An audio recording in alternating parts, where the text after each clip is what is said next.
السلام علیکم ورحمۃ اللہ وبرکاتہ۔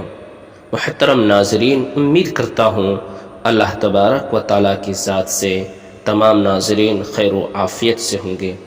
آج ہم بات کریں گے حضرت یونس علیہ السلام مچھلی کے پیٹ میں۔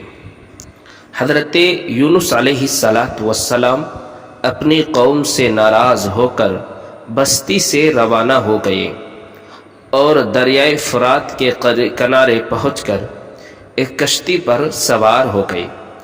راستے میں کشتی طوفانی موجوں میں گھر گئی اور کشتی کے ڈوب جانے کے آثار دکھائی دینے لگ گئے، تو کشتی والوں نے اپنے عقیدے کے مطابق ایک شخص کو دریا میں ڈالنے کا فیصلہ کیا۔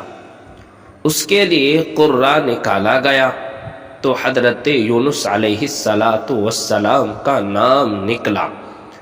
اس طریقے سے 3 مرتبہ قرہ اندازی کی گئی، تینوں مرتبہ حضرت یونس علیہ السلام کا ہی نام نکلا، تو ان کو سمندر میں ڈال دیا گیا۔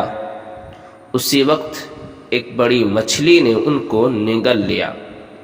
پھر ان کو احساس ہوا کہ اللہ تعالیٰ کے حکم کا انتظار کیے بغیر ان کا بستی سے نکل جانا مناسب نہیں تھا،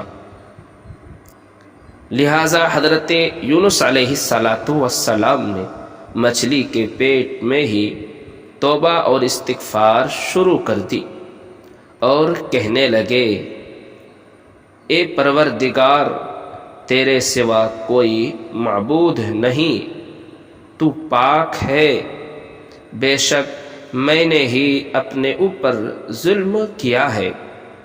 اللہ جل جلالہ وعم نوالہ نے حضرت یونس علیہ السلام کی توبہ قبول کی اور مچھلی نے ان کو دریا کے کنارے اگل دیا۔ جب وہ صحت یاب ہو گئے تو پھر بحکم خداوندی اپنی قوم کے پاس گئے۔ قوم ان کو دیکھ کر بہت خوش ہوئی اور ان کے ہاتھ پر اسلام قبول کیا۔